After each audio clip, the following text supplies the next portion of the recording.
सर्वप्रथमे त्राणकर्ता एवं मुक्तिदाता प्रभु जीशुख्रीष्ट को गौरव दिए। प्रभुंकर असीम अनुग्रह एवं दया सकाशु आउ एक नूतन विषय वस्तु नहीं मु समस्त श्रोता भाई भौणी मानक निकटरे उपस्थित होई अछि। आजिर एही बाइबल अध्ययन कार्यक्रम आमे माने जो विषयटी उपरे चर्चा करने को जाउछंती से विषयटी पाइबा पवित्र शास्त्र बाइबल नूतन नियम द्वितीय करंथी पुस्तकटीर नाम ହେଉଛି द्वितीय करंथी आउ षष्ठ अध्याय 16 पद ठू 18 पद पर्यंत। आसंतु आमे माने এই अंशटीକୁ एठारे पाठ करिबा। पवित्र शास्त्र बाइबल नूतन नियम द्वितीय करंथी षष्ठ अध्याय तार 16 पद ठू 18 पद पर्यंत। आसंतु एठारे आमे माने पाठ करिबा। आम्भे माने जीवित ईश्वरंक मंदिर अटु जेपरि ईश्वर कही अछंती आम्भे सेमानक मध्यरे वास करिबा सेमानक मध्यरे भ्रमण करिबा आम्भे सेमानक ईश्वर हेबा आउ सेमाने आम्भर लोक हेबे। एणु प्रभु यह कहंती तुम्भे माने सेमानक मध्यरु बाहरी आस आउ पृथक हुओ आउ असुचि पदार्थ स्पर्श कर नाही पुणी आम्भे तुम्भ मानकु ग्रहण करिबा। आम्भे तुम्भ मानकर पिता हेबा पुणी तुम्भे माने आम्भर पुत्र कन्या हेबो यह सर्वशक्तिमान प्रभु कहंती। एही पठित अंशटी को आमे जेबळी बुझी पारिबा आम समस्त को जीवित परमेश्वर आशीर्वाद करंतु। ख्रीष्टरे मोर प्रिय भाई भौणी माने आमे माने जो अंशटी को एठारे पाठ कले आज यही अंशटी एठारे आलोचना करिबा पूर्वरु एई जो पुस्तक द्वितीय करंथी रो ए जो पुस्तक जी रचना करिसंती जी लिखिसंती ए पुस्तक विषय आउ ए पुस्तकर रचनाकारक विषय आमे किछि आलोचना करिबा। एई जो पवित्र शास्त्र बाइबल नूतन नियम पवित्र शास्त्र बाइबल रे दुईटी नियम अछि। प्रथम नियमटी को पुरातन नियम बा ओल्ड टेस्टमेंट बोली कहा जाए आउ द्वितीय नियमटी होछि न्यू टेस्टमेंट जहाँ नूतन नियम बोली कहा जाए। आज आमे माने जो विषय वस्तुटी को पाठ कले से विषय वस्तुटी यही पवित्र शास्त्र बाइबल रो नूतन नियम आउ यही नूतन नियम रो षष्ठ अध्याय आउ 16 पदरे यह आमे माने पाइले बा पाइबा। तेणु मोर प्रिय भाई भौणी माने ये जो पुस्तक द्वितीय करंथी ये जो द्वितीय करंथी या पूर्वर भी प्रथम करंथी नामक एक पुस्तक अच्छी। ये जो पुस्तक को किए रचना करिसंती ना ये जो पुस्तक को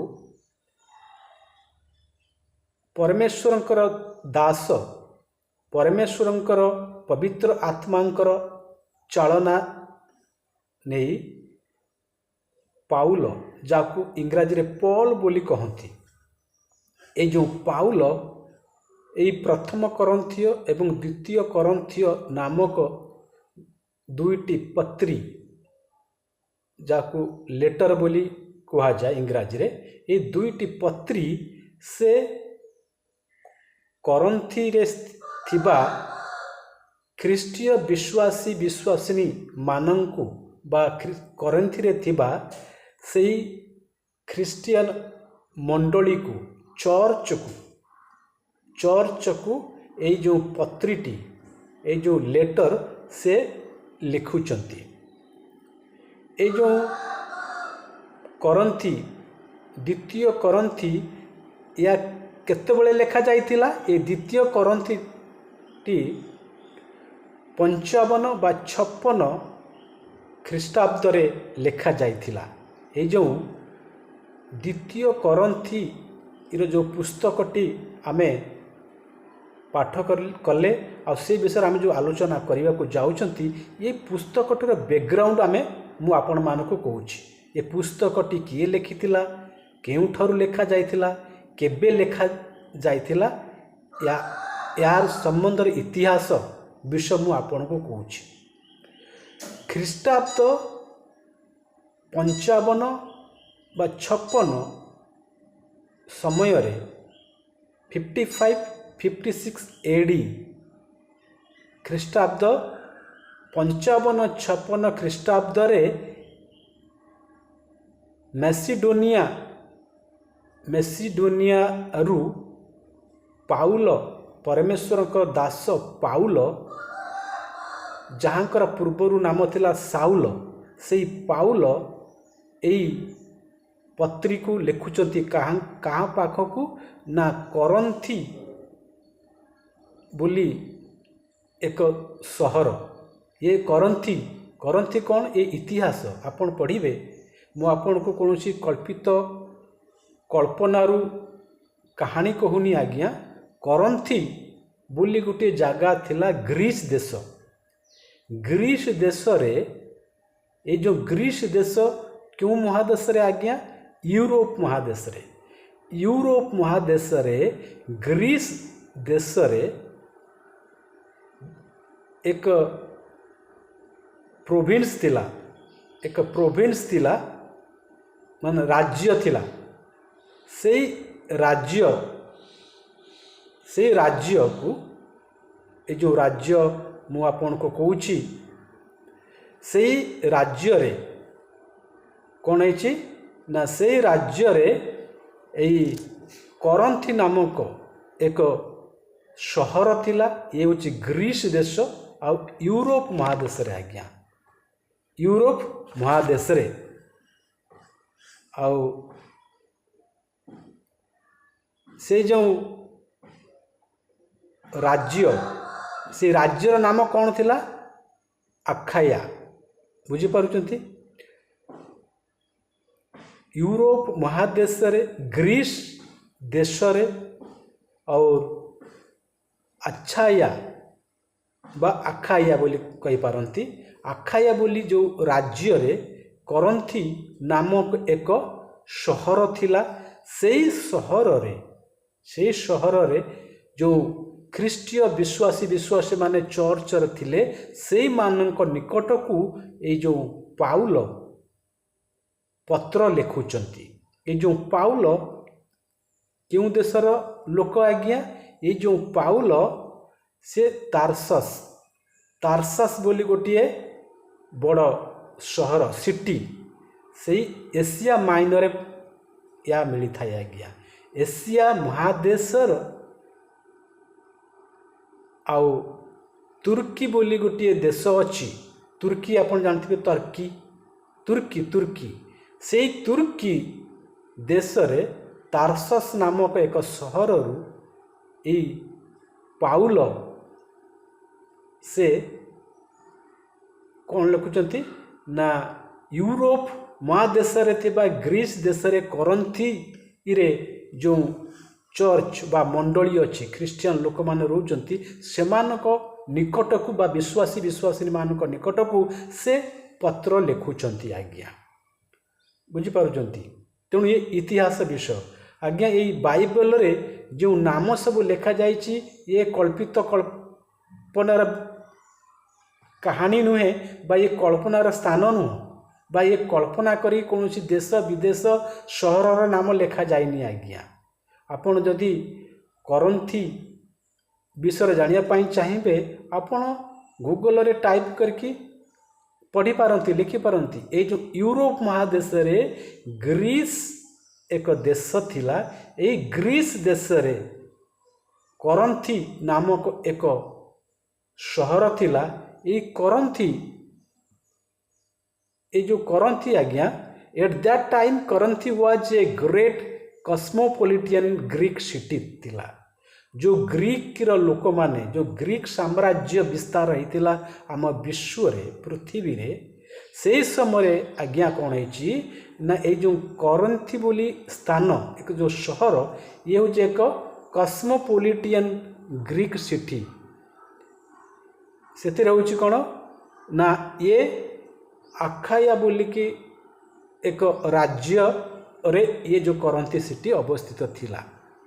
ସେ ସମୟରେ ବାଣିଜ୍ୟ ବ୍ୟବସାୟରେ ବହୁତ ନାମ କମେଇଥିଲା ଏ ଯେଉଁ କରନ୍ତି ସହର।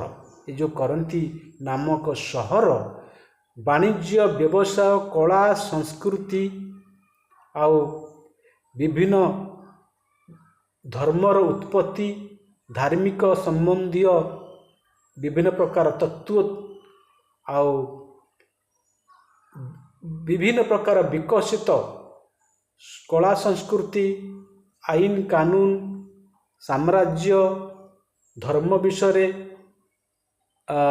ଧର୍ମର ଉତ୍ପତ୍ତି କଳା ବାଣିଜ୍ୟର ବିକାଶ ଏ ସ୍ଥାନରୁ ଆରମ୍ଭ ହୋଇଥିଲା। ଆପଣ ଜାଣିଥିବେ ଯେଉଁ ଗ୍ରୀସ୍ ଦେଶ ଏଇ ଗ୍ରୀସ୍ ଦେଶରେ ସେଇ ଗ୍ରୀସ୍ ସଭ୍ୟତା ଗ୍ରୀକ୍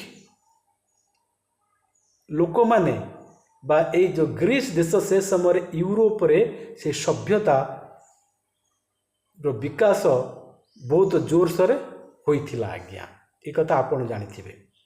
ତେଣୁ ଆଜି ଆମେମାନେ ଏଇ ଯେଉଁ ପୁସ୍ତକ ବା ଏଇ ଯେଉଁ ଦ୍ୱିତୀୟ କରନ୍ଥୀର ପୁସ୍ତକ କିଏ ଲେଖିଛନ୍ତି ନା ପରମେଶ୍ୱରଙ୍କର ଦାସ ଯେଉଁ ପାଉଲ। ଏଇ ପାଉଲ ସେ କେଉଁଠୁ ଲେଖୁଛନ୍ତି ନା ଏସିଆ ମହାଦେଶରୁ ତୁର୍କୀ ନାମକ ଏକ ଦେଶ ସେଇ ତୁର୍କୀ ଦେଶରେ ଥିବା ତାର୍ସସ୍ ନାମକ ଏକ ସହରରୁ ଏ ଯେଉଁ ପାଉଲ ଏଇ ଚିଠିଟିକୁ ଲେଖୁଛନ୍ତି ଖ୍ରୀଷ୍ଟିଆନ ମାନଙ୍କ ପାଇଁ। ସେ କେଉଁ ଖ୍ରୀଷ୍ଟିଆନ ମାନଙ୍କ ପାଇଁ ନା ୟୁରୋପ ମହାଦେଶରେ ଗ୍ରୀସ୍ ଦେଶରେ ଯେଉଁ କରନ୍ଥୀ ନାମକ ଏକ କସ୍ମୋପୋଲିଟିଆନ ଗ୍ରୀକ୍ ସିଟି ଥିଲା ସେଇ ସିଟିରେ ଥିବା ଚର୍ଚ୍ଚର ଲୋକମାନଙ୍କ ପାଇଁ ଲେଖୁଛନ୍ତି। ଦେଖନ୍ତୁ ଏ ଇତିହାସ କଥା ଆଜ୍ଞା।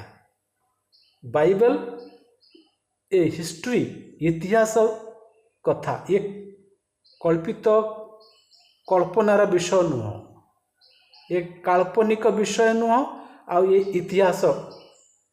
ଆଜ୍ଞା ଆପଣ ଜାଣିଥିବେ ସେ ସମୟରେ ମୁଁ ଆପଣଙ୍କୁ ଟିକେ ଏଇ ଇତିହାସ ବିଷୟରେ ଟିକେ କହିବି। ଆପଣ ନିଶ୍ଚୟ ଜାଣିଥିବେ ଗ୍ରୀକ୍ ସାମ୍ରାଜ୍ୟ ସେତେବେଳେ କଳା ସଂସ୍କୃତି ଜ୍ଞାନ ବିଜ୍ଞାନ କ୍ଷେତ୍ରରେ ଅଗ୍ରଗଣ୍ୟ ଥିଲା। ଆଜ୍ଞା ଆପଣ ଜାଣିଥିବେ ଇତିହାସ ପଢ଼ିଥିବେ। ଏ ଯେଉଁ ଗ୍ରୀସ୍ ହେଉଛି ଦେଶର ନାଁ। ଏ ଗ୍ରୀସ୍ ଦେଶରେ ଯେଉଁ ଲୋକମାନେ ରହୁଥିଲେ ତାଙ୍କୁ ଗ୍ରୀକ୍ ବୋଲି କୁହାଯାଉଥିଲା। ଏହା ହେଉଛି ୟୁରୋପ ମହାଦେଶରେ। ଆଉ ଏଇ ଯେଉଁ ଗ୍ରୀସ୍ ଦେଶରେ କରନ୍ଥୀ CORINTH କରନ୍ଥୀ ନାମକ ଏକ କସ୍ମୋପୋଲିଟିଆନ ଗ୍ରୀକ୍ ସିଟି ଥିଲା। ଏ ବଡ଼ ସହର ଥିଲା ଆଜ୍ଞା। କଳା ସଂସ୍କୃତି ଶିକ୍ଷା ବିଜ୍ଞାନ ଉପରେ ବହୁତ ନାମ କମାଇଥିଲା। ଆଜ୍ଞା ଆପଣ ଇତିହାସ ପଢ଼ନ୍ତୁ। ଏ ଯେଉଁ ଗ୍ରୀସ୍ ଦେଶରେ ପ୍ରଥମେ ଅଲମ୍ପିକ୍ ଆରମ୍ଭ ହୋଇଥିଲା। ଆଜ୍ଞା ଅଲମ୍ପିକ୍ ଖେଳ ଆପଣ ଜାଣନ୍ତି ଅଲମ୍ପିକ୍। ଏ ଯେଉଁ ଗ୍ରୀସ୍ କଥା ମୁଁ ଆପଣଙ୍କୁ କହୁଛି ଏ ପ୍ରାୟ 2500 ବର୍ଷ ତଳର କଥା ମୁଁ କହୁଛି ଆଜ୍ଞା। ଯେତେବେଳେ ଗ୍ରୀକ୍ ସାମ୍ରାଜ୍ୟ ଅଗ୍ରଗଣ୍ୟ ଭାବରେ ସାରା ବିଶ୍ୱରେ ଦଣ୍ଡାୟମାନ ଥିଲା। ଆପଣ ଶୁଣିଥିବେ ପିଥାଗୋରାସ୍ ଯିଏ ବୈଜ୍ଞାନିକ ଥିଲେ ଆଉ ଏକ ମ୍ୟାଥମେଟିସିଆନ୍ ଥିଲେ। ଆପଣ ଶୁଣିଥିବେ ତାଙ୍କ ନାଁ ହେଉଛି କ'ଣ ନା ପିଥାଗୋରାସ୍। ଆମେ ପଢ଼ିଥିଲେ ଇତିହାସରେ ପିଥାଗୋରାସ୍ ଯେଉଁ ସିଏ କ'ଣ ଥିଲେ ଜଣେ ବୈଜ୍ଞାନିକ ଥିଲେ। ଇଏ ଗ୍ରୀସ୍ ଦେଶରେ ଗ୍ରୀକ୍ ବୈଜ୍ଞାନିକ ଥିଲେ ଆଉ ମ୍ୟାଥମେଟିସିଆନ୍ ଥିଲେ। ସେମାନେ ଅଙ୍କ ନା ମ୍ୟାଥମେଟିକ୍ସ ଗଣିତକାର ଥିଲେ ସିଏ କିଏ ପିଥାଗୋରାସ୍।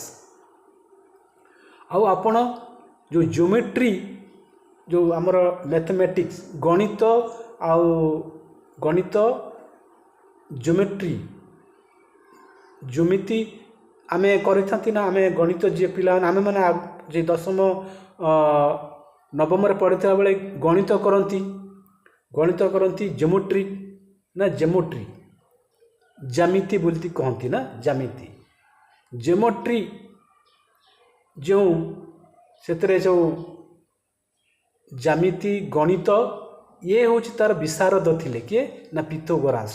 ये पिथागोरास गणित शास्त्र आउ ज्यामिति बा ज्योमेट्रिक इतरे से तार कौन थिले उद्भावक थिले गणितर उद्भावक आविष्कारक ज्योमेट्री रो आविष्कारक थिले किए ना पिथागोरास। ये पिथागोरास साइंटिस्ट थिले और मैथमेटिशियन थिले से क्योंठू ए ग्रीस देशर लोक थिले आज्ञा। आपण सुनिथिबे सक्रेटिस अरिस्टोटल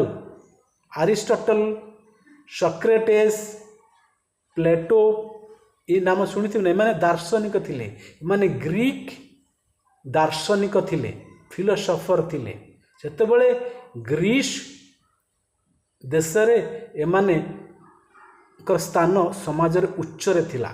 एमाने विभिन्न प्रकार धर्मशास्त्र दर्शन शास्त्र उल्लेख करथिले आज्ञा। ग्रीस देश को चरम उन्नत सीमार माने पहुँचाई थिले। आपण शुणिथिबे आउ जणे अलेक्जेंडर द ग्रेट ग्रीक साम्राज्यर अलेक्जेंडर द ग्रेट दिग्विजय अलेक्जेंडर का नाम शुणिथिबे पूरा विश्व को से जय करथिले आज्ञा। ग्रीस साम्राज्य ग्रीक देश ये इतिहास कहे ये विश्व इतिहास कहे ये ग्रीस देशर इतिहास कहे ये इतिहास कथा आज्ञा।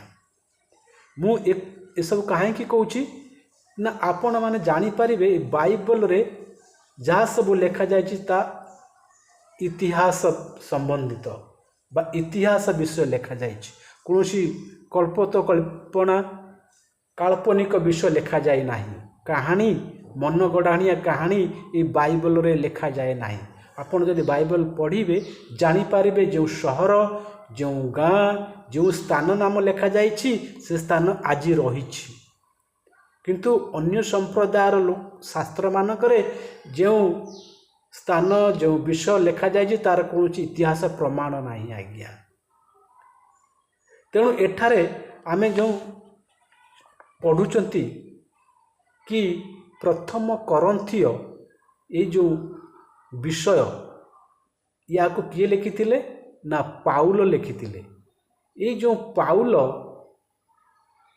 प्रभुंकर व्यक्ति बा प्रभुंकर शिष्य हेबार आगरू से प्रभुंक विरोधी थिले आज्ञा। किए ए पाउल सेतेबेले तांको नाम थिला साउल। मु बेसी ए संबंध रे किछ कहिबी नाही। आज आमर जो विषयटी से ऊपर आलोचना करिवा मात्र मु अल्प अल्प विषय कहि दउछि। ए जो पाउल जहाँ को आम्भे माने पाउल उनको नाम रे जानुछंती तांकर पूर्वरु तांको नाम थिला साउल। से जिहुदी थिले आउ जुडाइजम एक धर्म जुडाइजम धर्मरु से आसीचंती बा जुडाइजम धर्मवादी थिले। से जिहुदी आमे जहाँ को जिउस बोली कहती ना आज्ञा से होचंती जिहुदी। ए जिहुदींकर धर्मर नाम थिला जुडाइजम एक ऐश्वर्यवाद। यह हुए ये जो जुडाइजमरु पाउल आसीचंती जहाँकर पूर्व नाम थिला साउल। ये जो साउल तुर्की देश रे एशिया महादेशर तुर्की बोली देश से तुर्की देश रे तार्सस नामक एक शहर रे ये फारूसी परिवार रे जन्म ग्रहण करथिले। ये थिले कौन ना जिहुदी फारूसी थिले धर्मशास्त्री थिले। तांको निज धर्म को बहुत से मानुथिले आउ तांको धर्मर नाम थिला जुडाइजम। मु ए कथा आपणको जो कहूची ये जो कहूची ये कथा द्वितीय करंथीय तार 6 अध्याय 16 पदरे जो आमे पद पढ़िले ये जो पुस्तक द्वितीय करंथीय पुस्तक विषय मु आपको कहूँ तार बैकग्राउंड। यही पुस्तकटी मेसिडोनिया यूरोप महादेशर मेसिडोनिया सहर रे 55 रु 56 ख्रीष्टाब्द मध्य ये पुस्तकटी को रचना करा जाइथिला। देखंतु आज्ञा ये पुस्तकटी 55 और 56 ख्रीष्टाब्द रे मेसिडोनिया यूरोप महादेश रे से यूरोप महादेश रु आकु पाउल लिखिथिले आज्ञा। आ पाउल कोड रोथले से रोथले एशिया महादेश तुर्की बोली देश तारसस रे, किंतु से जो लेटर लिखुचंती प्रथम करंथीय द्वितीय करंथीय जो ए चिट्ठी लिखुचंती क्रिश्चियन मान को से क्रिश्चियन कोडी अछंती यूरोप महादेश ग्रीस देश रे करंथी रे जो चर्च अछि जो मंडली अछि सेही मंडली रे सेही चर्च रे थिबा विश्वासी विश्वासी मान को ये लेटर लिखुचंती। देखंतु इतिहास तेणु आमे एठार कौन पढ़ुचंती ना पद 16 पदर कौन लिखा जाइए we are the temple of the living God. We are the temple of the living God as God has said I will live with them and walk among them and I will be their God and they will be my people। Odia रे कौन है आंबे माने जीवित ईश्वर मंदिर अटू आज्ञा। We are the temple of the living God. देखंतु से ए जो द्वितीय करंथी रे ए विषय लिखा जाइछि आमे माने ईश्वर मंदिर अटू आज्ञा। आमे माने ईश्वर मंदिर अटू। We are the temple of the living God. आमे ई वाक्य उपरे विश्लेषण करबा एबा वाक्य को आमे आलोचना करबा ता पूर्व मु किछि कथा कहया को चाहे। ए जो पुरातन नियम रे ये कथा जो साउल लिखुचंती ख्रिस्टियन मंडली निकट को जो मंडली यूरोप महादेश रे ग्रीस देश रे करंथी रे अछि आज्ञा। यही कथा ये जो कथा पवित्र शास्त्र बाइबल रो पुरातन नियम यही पुरातन नियम रे गोटे पुस्तक अछि से पुस्तकटर नाम होची लेवीय पुस्तक लेविटिकस। ये लेवीय पुस्तक 26 अध्याय तार 11 पद और 12 पद रे लिखा जाइछि। यही कथा आपण देखंतु जो कथा पाउल 55-56 ख्रीष्टाब्द रे से मंडली को लिखुचंती यही कथा प्राय प्राय ख्रीष्ट पूर्व 1500 रु बुझिपारुचंती माने ख्रीष्ट पूर्व 1500 वर्ष पूर्वरु 1500 वर्ष पूर्वरु यही कथा पुरातन नियम रे लेवीय पुस्तक तार 26 अध्याय 11 पद 12 पद लिखा जाइथिला। देखंतु बाइबल रे केते सत्यता रहिछि। देखंतु 1500 वर्ष पूर्वरु जो कथा लिखा जाइथिला से कथा 52 शताब्दी रे जो पाउल बा जो साउल बा पाउल लिखुचंती सेही कथा से लिखुचंती। देखंतु आगे में देखिबा कि 1500 ख्रीष्ट पूर्वरु जो कथा लिखा जाइथिला लेवीय पुस्तक रे सेतरे कोन लिखा जाइथिला आमे ताकू एठारे पढिबा। सेटारे एही पर लिखा जाइथिला आउ आम्भे आपणा आवास तुम मानक मध्य स्थापन करिबा ओ आम्भर प्राण तुम मानक घृणा करिबो नाही। देखंतु पुणी लिखा जाइथिला पुणी आम्भे तुम मानक मध्य गमनागमन करिबा ओ तुम मानकर परमेश्वर हेबा ओ तुम्भे माने आम्भर लोक हेबो। यही कथा ईश्वर कहते, पवित्र ईश्वर कहते कि आउ आंभे आपण आवास तुम मानक मध्य स्थापन करवा, अर्थ ईश्वर ये मनुष्य मानक मध्य रही चाहती। यह हूँ ईश्वर एक गुण। ईश्वर चाहती मनुष्य मध्य बसवास करने। पुणी कहते पुणी आंभे तुम्भ मानक मध्य गमनागमन करवा ओ तुम्भ मानकर परमेश्वर हेबा ओ तुम्भे माने आंभर लोक हेब। यह ईश्वर इच्छा। यही कथा 1500 पूर्वर पवित्र शास्त्र बाइबलर पुरातन नियम लेवीय पुस्तक तार 26 अध्याय 11 पद 12 पदर लिखा जाइछि। यही कथा 1500 वर्ष पर नूतन नियम रे पाउलंक द्वारा करंथी रे थिबा विश्वासी मानकु से पत्र लिखुचंती। यही पत्र रे यही पर लिखा जाइछि, आंभे माने जीवित ईश्वर का मंदिर अटू, जेपर ईश्वर कही अछंती आंभे सेमानक मध्य बसवास करिबा, सेमानक मध्य भ्रमण करिबा, आम मानकर ईश्वर हेबा, आंभे सेमानक ईश्वर हेबा आउ सेमाने आंबर लोक हेबे। देखंतु कथा केमिति मिल जाउछि आज्ञा। मोर कहबार अर्थ होउछि आज्ञा, मु बाइबल को काहेकि मानुछि बा बाइबल को काहेकि सत्य बोली कहूछि, तार कारण बाइबल रे 66 पुस्तक अच्छी आज्ञा। बाइबल रे केतोटी पुस्तक अच्छी? 66। पुरातन नियम रे 39 पुस्तक अच्छी आ नूतन नियम रे 27 पुस्तक अच्छी आज्ञा।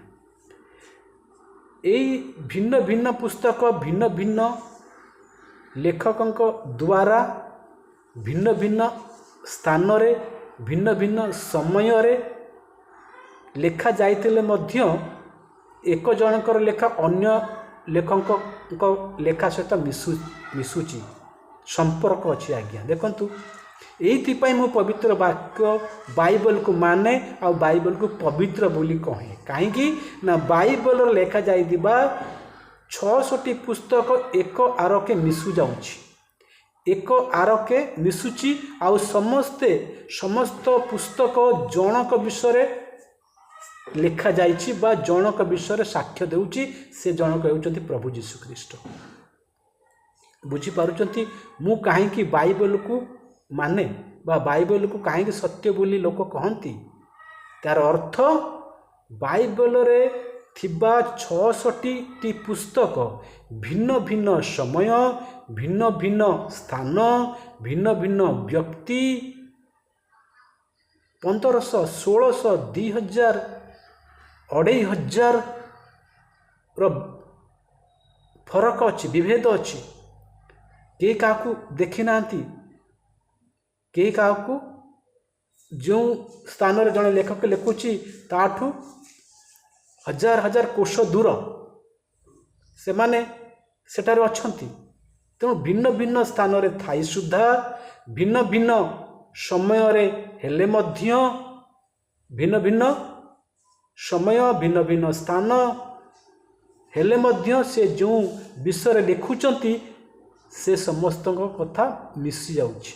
देखंतु लेवीय पुस्तक मु कहली बाइबल रे पुरातन नियम जोटा कि 1440 बा 1400 ख्रीष्ट पूर्वर लेखा जाइथिला जो कथा से कथा 55 ख्रीष्टाब्द रे लिखुथिबा जो लेखक पाउल सेही कथा ठीक से लिखुचंती।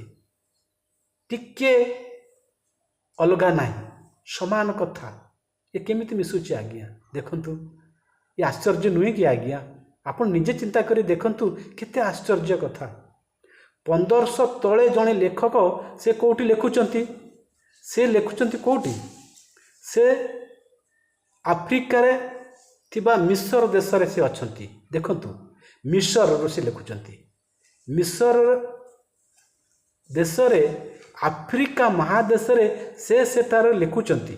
केतरे ना 1400 रु 1500 ख्रीष्ट पूर्वरु से जो विषय लिखुचंती तांको कथा मिसुची का सहित ना तांको कथा मिसुची जे एशिया महादेश रे रही ତର୍କି ଦେଶରେ ରହିକି ତାର୍ସସରେ ଯେ ରହୁଛି ପାଉଲ, ଯାହାକୁ ସାଉଲ ବୋଲି କହନ୍ତି, ସେ କେତେ ଖ୍ରୀଷ୍ଟାବ୍ଦରେ ଲେଖୁଛି?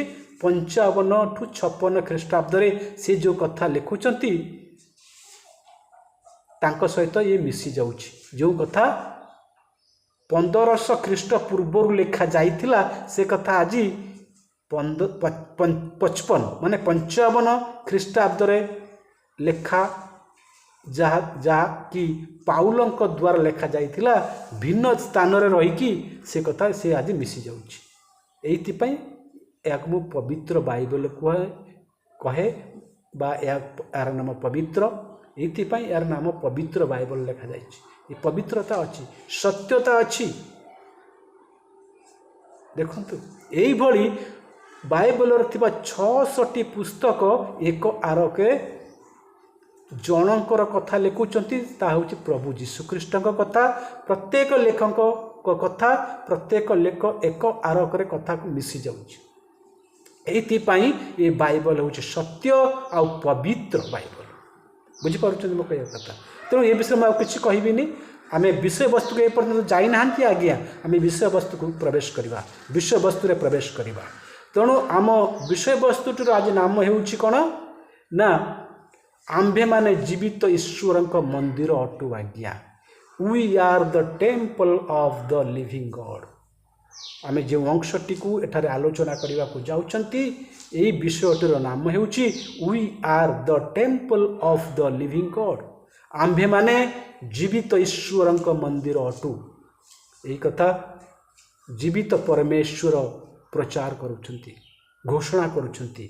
ପବିତ୍ର ଶାସ୍ତ୍ର ବାଇବଲ ତାର 2 କରନ୍ଥୀ 6 ଅଧ୍ୟାୟ 16 ପଦରେ ଏହିପରି ଲେଖାଯାଇଛି, ଆମ୍ଭେମାନେ ଜୀବିତ ଈଶ୍ୱରଙ୍କ ମନ୍ଦିର ଅଟୁ, ଯେପରି ଈଶ୍ୱର କହିଅଛନ୍ତି, ଆମ୍ଭେ ସେମାନଙ୍କ ମଧ୍ୟରେ ବାସ କରିବା, ସେମାନଙ୍କ ମଧ୍ୟରେ ଭ୍ରମଣ କରିବା, ଆମ୍ଭେ ସେମାନଙ୍କ ଈଶ୍ୱର ହେବା, ଆଉ ସେମାନେ ଆମ୍ଭର ଲୋକ ହେବେ।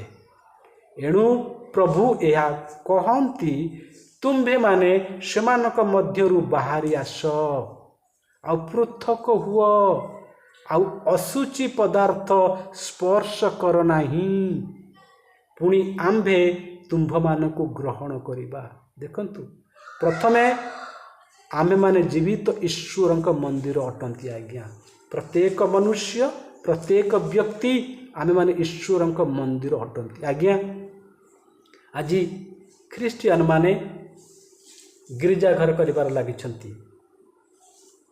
ହିନ୍ଦୁ ସମ୍ପ୍ରଦାୟର ଲୋକମାନେ ମନ୍ଦିର ନିର୍ମାଣ କରିବାରେ ଲାଗିଛନ୍ତି, ଆଉ ଇସଲାମ ସମ୍ପ୍ରଦାୟର ଲୋକମାନେ ମସଜିଦ ନିର୍ମାଣ କରିବାରେ ଲାଗିଛନ୍ତି।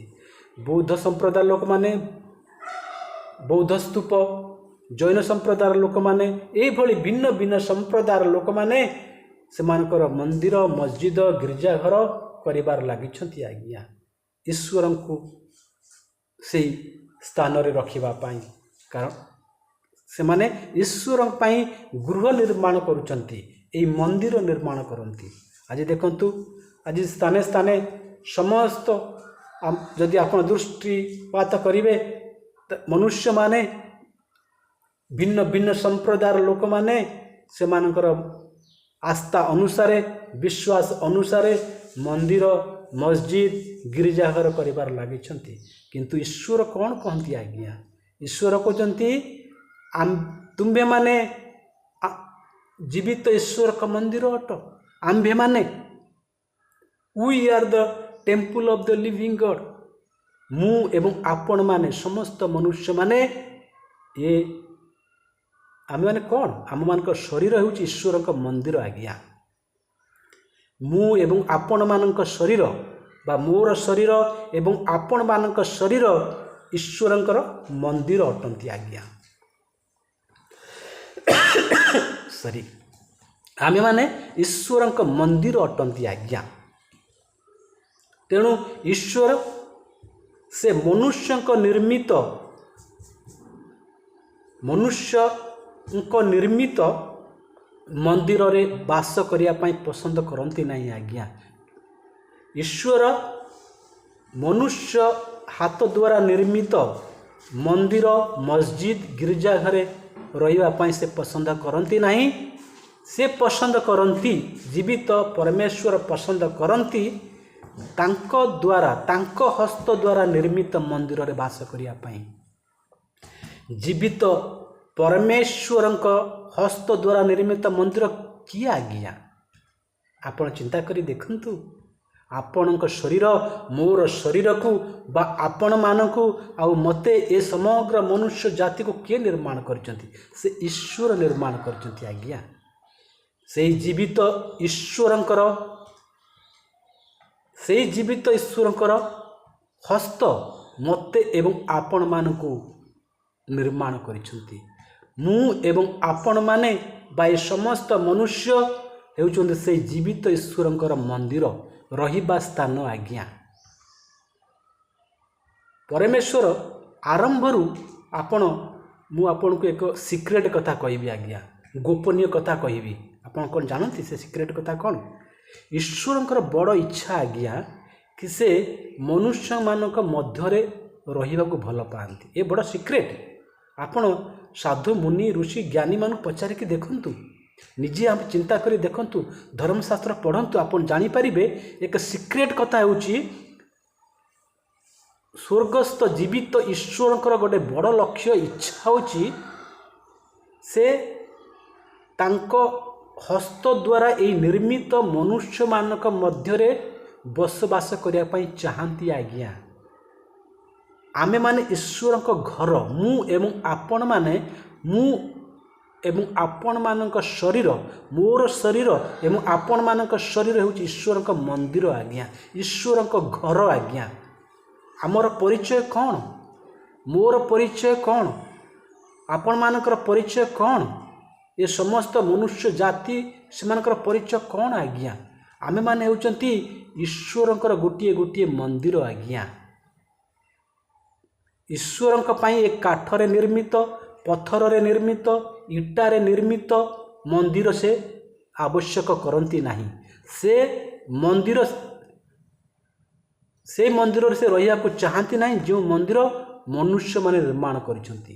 किंतु से सही मंदिर रे रहिबा पई चाहती जो मंदिर को ईश्वर निज हाथ रे निर्माण करिसंती। से मंदिर आ केही नहंती आज्ञा, से मंदिर होउचंती आपण माने आ मु एवं आपण माने बा समस्त मनुष्य जाति। आम मानक मध्यरे, आम मानक जीवन रे, आम मानक शरीर रे ईश्वर बसवास करिया पई चाहती आज्ञा। देखंतु तेणु ईश्वर कहउचंती we are the temple of the living God. पवित्र वाक्य बाइबल कहउची आमे माने सही जीवित ईश्वर का मंदिर अटंती आज्ञा। आपण क्यों मंदिर निर्माण करुचंती? आपण क्यों गिरजाघर निर्माण करुचंती? आपण क्यों मस्जिद निर्माण करुचंती? देखंतु आज्ञा आम देश रे, आम प्रांत रे, आम राज्य रे एई मंदिर स्थापना पाई, मस्जिद स्थापना पाई, गिरजाघर स्थापना पाई केते लड़ाई चली, संघर्ष लड़ाई। किंतु सही मंदिर मानकर ईश्वर रहंती नहीं आज्ञा।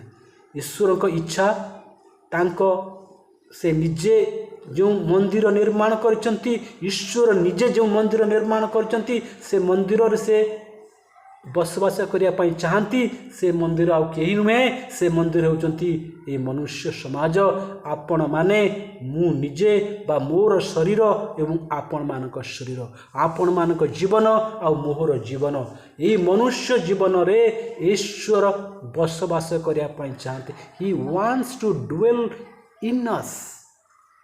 बुझी पारुचंती?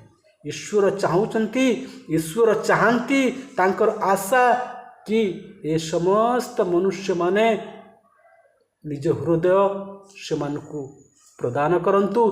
एई हृदय खोला हृदय नहीं आमर हृदय मंदिर रे से प्रवेश करिया पई चाहती, से रहिबा पई चाहती, से बसवास करिया पई चाहती। He wants to dwell in अस।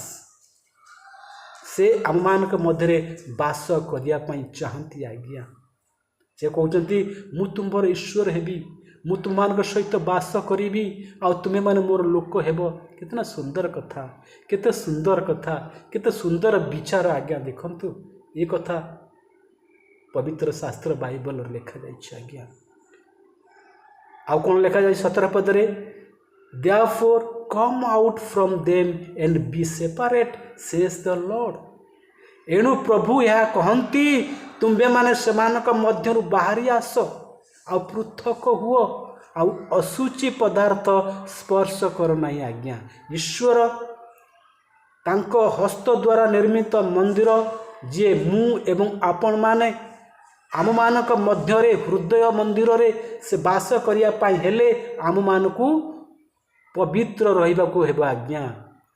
आम मानकु पृथक हेबाकु हेबो आज्ञा। आम मानक सेमानक मध्यरु बाहरी आसेकु हेबो आज्ञा। जो माने अशुचि पदार्थ को स्पर्श करती सेमानक ठारू आमको अलग हेबाकु पड़िबो, पृथक हेबाकु पड़िबो। से ईश्वर कहउचंती आउ अशुचि पदार्थ स्पर्श कर नहीं। ये अशुचि पदार्थ कौन आज्ञा? देखंतु ईश्वर अशुचिता को घृणा करती। अशुचि पदार्थ को ईश्वर घृणा करती। आम माने मनुष्य माने ये अशुचि पदार्थ को स्पर्श करिथांती। देखंतु आज आपण देखिथिबे पंडित माने ब्राह्मण माने जेतबेले मंत्र पाठ करती, पूजा पाठ करती, शुचि होई स्नान होई भल गेरुआ वस्त्र पिंधि किंबा लाल वस्त्र पिंधि गामुछा कांधरे पकाई से माने शुद्ध चित्तरे नहीं से माने ईश्वर को पूजा करिथांती, मंत्र पाठ करिथांती आ से माने भावंती से शुचि होई ईश्वर को पूजा करिथांती। किंतु देखिए मु केतेक पंडित मान को देखी, ब्राह्मण लोक मान को देखी, से माने मंत्र पाठ करुवा समय तांका मुहरे तांका पाटी पान जकाए पान जाके थिबे, पान चोबौथे, पाटी देखि दांत पाटी सब लाल हो जाए। देखंतु छोट कथा गोटे आपण निश्चय नोटिस करेंगे, मार्क करेंगे, देखिए। तेणु से माने तांका गलारे चंदन तिलक लगे थे, किंतु से जो भाषा कहे, से जो भाषा व्यवहार करुवे अशुचि भाषा आज्ञा। कहवा द्वारा आम अशुचि शब्द कही था, देखा द्वारा आम अशुचि विषय सब देखी था, चिंता करने द्वारा अशुचि विषय सब चिंता करी थांती आज्ञा। आमे शुणिबारे, देखिबारे, कहिबारे आउ चिंता करिबारे अशुचि विषय जे पवित्र नुह, जे शुचिकृत नुह, अशुचि विषय आमे कही थांती, देखी थांती, शुणी थांती आउ चिंता करी थांती।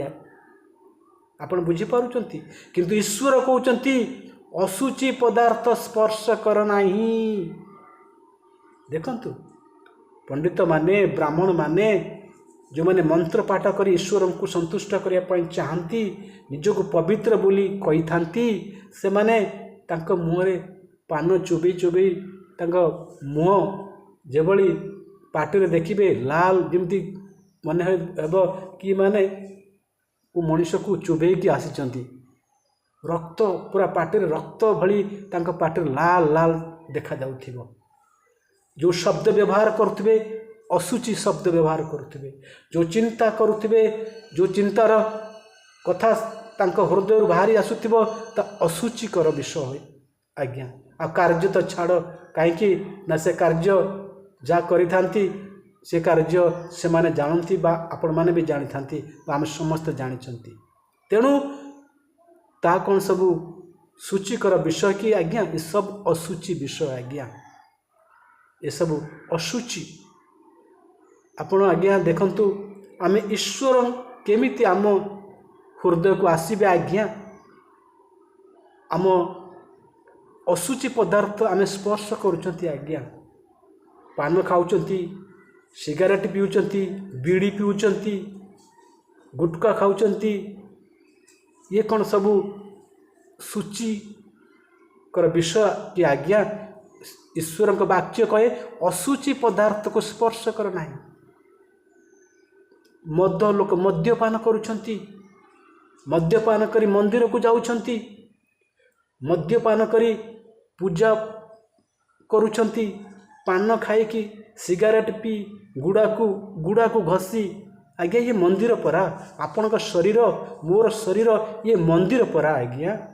ଏ ମନ୍ଦିରରେ ଏଇଭଳି ଅଶୁଚି ପଦାର୍ଥକୁ ଆଣିବା ବ୍ୟବହାର କରିବା ଉଚିତ କି ଆଜ୍ଞା? ଦେଖନ୍ତୁ, ଆପଣ ଚିନ୍ତା କରି ଦେଖନ୍ତୁ ଆଜ୍ଞା, ଜଣେ ଲୋକ ଜଣେ ବ୍ୟକ୍ତି ମଦ୍ୟପାନ କରି ସେ ଈଶ୍ୱରଙ୍କୁ ପୂଜା କରି ସନ୍ତୁଷ୍ଟ କରିବାକୁ ଚାହିଁଥାଏ। ବିଡ଼ି ପିଇ ସିଗାରେଟ୍ ପିଇ ପାନ ଖାଇ ଆମେ ମନ୍ତ୍ର ଉଚ୍ଚାରଣ କରିଥାନ୍ତି। ଆମ କଣ୍ଠରେ ତ ଚନ୍ଦନ ଲଗେଇଥାନ୍ତି। ଚନ୍ଦନ କଣ୍ଠରେ ଲଗେଇବାର ଅର୍ଥ କ'ଣ ଆଜ୍ଞା?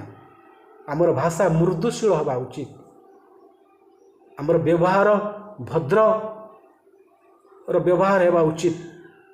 এই କଣ୍ଠ ମୃଦୁ ଭାଷା ଚନ୍ଦନର କାର୍ଯ୍ୟ କ'ଣ ଆଜ୍ଞା? ଶୀତଳତା ପ୍ରଦାନ କରିବା ଆଜ୍ଞା। ଚନ୍ଦନ ଗଳାରେ କଣ୍ଠରେ ଲଗାଇବାର ଅର୍ଥ ହେଉଛି ଆମ କଣ୍ଠରେ ଯେଉଁ କଣ୍ଠ କ'ଣ ହେବ ନା ଶୀତଳ ଶବ୍ଦ ଆମକୁ ପ୍ରଦାନ କରିବ। ଚନ୍ଦନକୁ ଲେପନ କରି ଯେଭଳି ଆମ ଶରୀର ଶୀତଳତା ଅନୁଭବ କରେ, ସେଭଳି ଆମ କଣ୍ଠରୁ ନିର୍ଗତ ହେଉଥିବା ପ୍ରତ୍ୟେକ ଶବ୍ଦ ଅନ୍ୟ ବ୍ୟକ୍ତିକୁ ଶୀତଳତା ଅନୁଭବ ଦେବା ଆବଶ୍ୟକ ଆଜ୍ଞା। ଆପଣ ବୁଝିପାରୁଛନ୍ତି? କଣ୍ଠରେ କେବଳ ଚିତା ଚୈତନ ଲଗେଇଦେଲେ ଆମେ ପବିତ୍ରତା ବା ଈଶ୍ୱର ଆମର ଶ୍ଲୋକକୁ ଈଶ୍ୱର ଆମ କଥାକୁ ଗ୍ରହଣ କରିବେ ତାହା ନୁହେଁ ଆଜ୍ଞା। ଚନ୍ଦନ ଲେପନ ଦ୍ୱାରା ଯେଭଳି ଆମ ଶରୀରର ଅଙ୍ଗକୁ କୋମଳତା ଶାନ୍ତିର ବାତାବରଣ ପ୍ରଦାନ କରେ, ଶୀତଳତାର ବାତାବରଣ ପ୍ରଦାନ କରେ, ସେଇଭଳି ଏହି କଣ୍ଠରୁ ନିର୍ଗତ ଆମ ଯେଉଁ ପ୍ରତ୍ୟେକ ଶବ୍ଦ ସେଇ ଚନ୍ଦନ ଭଳି ଶୀତଳତା ବା ଏକ ଅନ୍ୟ ବ୍ୟକ୍ତିକୁ କୋମଳତା ହେବା ଆବଶ୍ୟକ, ଯଦ୍ୱାରା ଅନ୍ୟ ବ୍ୟକ୍ତି ତା ଖୁସି ହେବ ବା ଆନନ୍ଦିତ ହେବ। ଆମେ ଚନ୍ଦନ କଣ୍ଠରେ ବ୍ୟବହାର କରୁଛନ୍ତି, କିନ୍ତୁ ଆମେ ଯେଉଁ ଭାଷା ବ୍ୟବହାର କରୁଛନ୍ତି ସେ ଭାଷା ହେଉଛି ଅଶୁଚି। ସେଇଥିପାଇଁ ଈଶ୍ୱର କହୁଛନ୍ତି ଅଶୁଚି ପଦାର୍ଥକୁ ସ୍ପର୍ଶ କର ନାହିଁ ଆଜ୍ଞା। ଆମ କହିବା ଦ୍ୱାରା ଏଭଳି ଶବ୍ଦ ଆମେ ବ୍ୟବହାର କରିଥାନ୍ତି ଯଦ୍ୱାରା କି ଏହା ଅସ୍ତ୍ରଶସ୍ତ୍ର ଠାରୁ ବି ବହୁତ ମାରାତ୍ମକ ହୋଇଥାଏ ଆଜ୍ଞା। ଯେଭଳି ଅସ୍ତ୍ରଶସ୍ତ୍ରକୁ ବ୍ୟବହାର କରି ଆମେ ଅନ୍ୟକୁ ମାରିଥାନ୍ତି ବା ଅନ୍ୟକୁ ଦୁଃଖ ଦେଇଥାନ୍ତି, ସେଭଳି ଆମ ଶବ୍ଦ ଦ୍ୱାରା ଆମ ଶବ୍ଦ ସେଇ ଅସ୍ତ୍ରଶସ୍ତ୍ର ସଦୃଶ ଆଜ୍ଞା। ଏଇ ଆମ ଶବ୍ଦ ଦ୍ୱାରା ଅନ୍ୟକୁ ଆମେ ମାରି ଦେଇଥାନ୍ତି ବା ମାରିପାରିଥାନ୍ତି ବା ଦୁଃଖ ଦେଇପାରିଥାନ୍ତି। ତେଣୁ ମୋର ପ୍ରିୟ ଭାଇ ଭଉଣୀମାନେ, ଯେଭଳି କଣ୍ଠରେ ସେଇ ଚନ୍ଦନ ଲଗାଇ ଆମେ ଦେଖାଇବା ପାଇଁ ଚାହାନ୍ତି କି ଆମେ ଚନ୍ଦନ ଲେପନ କରିଛନ୍ତି, ଯଦ୍ୱାରା ଚନ୍ଦନ ଆମକୁ କ'ଣ ଦିଏ ନା ଶୀତଳତା ପ୍ରଦାନ କରେ, ଖୁସି ପ୍ରଦାନ କରେ, ଆନନ୍ଦ ଈଶ୍ୱରଙ୍କ ପ୍ରତି ଯେଉଁ ଆମେ ବାର୍ତ୍ତାଳାପ କରିବା ସେହିଭଳି ଅନୁଭବ ଆମକୁ ପ୍ରଦାନ କରେ। ଠିକ୍ ସେହିଭଳି ଆମ ବାକ୍ୟ ଦ୍ୱାରା ଆମ ବାକ୍ୟ ବି ଶୀତଳ ହେବାର ଆବଶ୍ୟକ। ଦେଖନ୍ତୁ ମୋର ପ୍ରିୟ ଭାଇ ଭଉଣୀମାନେ, ତେଣୁ ଆମେ କ'ଣ କରନ୍ତି? ଦେଖିବା ଦ୍ୱାରା ମଧ୍ୟ ଆମେ ପାପ କରିଥାନ୍ତି। ତେଣୁ ପ୍ରଭୁ କହନ୍ତି ତୁମେ ଅଶୁଚି ପଦାର୍ଥ ଦେଖ ନାହିଁ, କୁହ ନାହିଁ, ଶୁଣ ନାହିଁ, ଆଉ ଚିନ୍ତା କର ନାହିଁ। ତେଣୁ ଆମେ କ'ଣ ସେଇ ଅଶୁଚି ପଦାର୍ଥକୁ ସ୍ପର୍ଶ କରୁଛନ୍ତି କି ଆଜ୍ଞା? ଆମେ ପୂର୍ବରୁ ଜାଣିଲେ, ମୁଁ ପୂର୍ବରୁ ଆପଣଙ୍କୁ କହିଲି, ଆମେମାନେ ଜୀବିତ ଈଶ୍ୱରଙ୍କ ମନ୍ଦିର ଅଟନ୍ତି ଆଜ୍ଞା।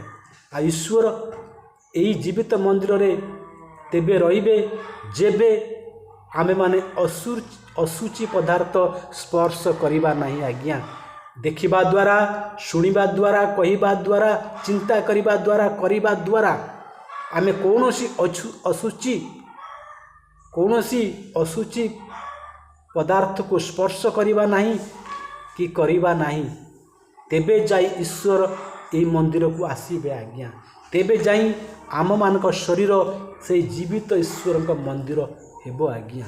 आज्ञा मंदिर आमे निजे आज्ञा, आमे माने ईश्वर मंदिर आज्ञा।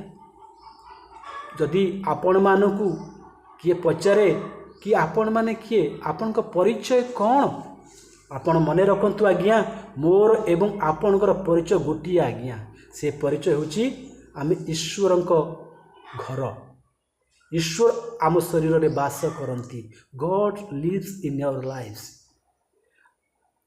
We are God shelter. देखंतु केते बड़ कथा आज्ञा। आमे माने ईश्वर को आश्रय स्थान आज्ञा। ईश्वर क्योंटी आश्रय करती? आपणक शरीर रे, आपणक जीवन रे, आपणक आत्मा रे, मो जीवन रे। आम्भे माने किए? आमर परिचय कौन? आमे साधारण मनुष्य नुहंती आज्ञा। आम माने को जीवन रे, आम मान को शरीर रे ईश्वर आश्रय नियंती। ईश्वर शेल्टर, ईश्वर को शरण स्थान बा ईश्वर घर, ईश्वर को मंदिर। ये जो काठरे किंबा पत्थर रे, सीमेंट बाली रे, इटारे निर्मित जो मंदिर, से मंदिर रे ईश्वर रहंती नहीं आज्ञा। से ईश्वर आपण को जीवन रे रहिया पाई चाहती। आपण हेउचंती तांको घर, तांको मंदिर, मु हेउची तांको मंदिर। एई मंदिर रे से रहिया पाई चाहती। केबे रहिबे ना जेबे आमे असुचि पदार्थ को स्पर्श करिबा नाही। आ गोटे कौन से कहउचंती, पुणी आंबे तुम मान को ग्रहण करिबा। से आम मान को केबे ग्रहण करिबे? जेबे आमे असुचि पदार्थ को स्पर्श करिबा नहीं आज्ञा। खराब विषय कहिबा नहीं, शुणिबा नहीं, देखिबा नहीं, कहिबा नहीं, चिंता करिबा नहीं, आउ करिबा भी नहीं। तेबे से आम एई मंदिर को आसीबे, आम जीवन भितर को आसीबे, आम शरीर रे प्रवेश करिबे, आउ आंबे तेबे तांकर हेई पारिबा। से कहउचंती पुणी आंबे तुम मान को ग्रहण करिबे। से आम ग्रहण करिबे, एक्सेप्ट करिबे। आमे से पर्यंत ईश्वर आमको ग्रहण करिबे नहीं जे पर्यंत आमे असुचि पदार्थ को स्पर्श करि चलीथिबा, असुचि कार्य को करि चलीथिबा, असुचि कथा कहि चलीथिबा, से पर्यंत ईश्वर तांकर एई मंदिर रे प्रवेश करिबे नहीं। से पर्यंत ईश्वर आम मान को ग्रहण करिबे नहीं आज्ञा। देखंतु पुणी पद 18 रे कहउचंती आंबे तुंभ मानकर पिता हेबा। देखंतु ये पद मते बहुत भल लागिला आज्ञा। आंबे तुंभ मानकर पिता हेबा, पुणी तुम्बे माने आंबर पुत्र कन्या हेबो।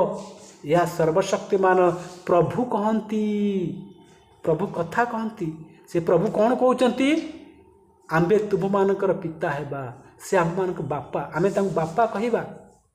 से आमर स्वर्गत पिता, से केवल आमर ईश्वर नुहे, से होचंती आमर पिता। ईश्वर निजे कहउचंती आंबे तुम मानकर पिता हेबा।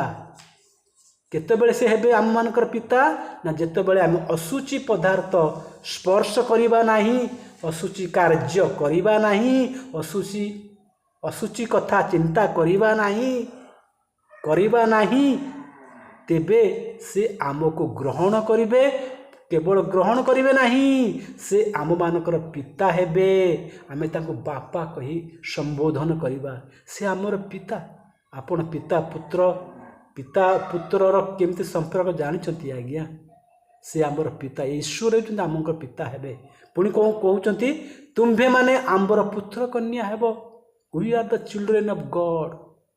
सेई जीवित ईश्वर आम मानकर पिता हेबे आज्ञा। आउ आमे माने तांकर पुत्र कन्या हेबा। या सर्वशक्तिमान प्रभु कहंती। देखंतु स्वर्गस्थ ईश्वर, जीवित ईश्वर ए मनुष्य उनका मध्य रे बसवास करिया पई चाहंती।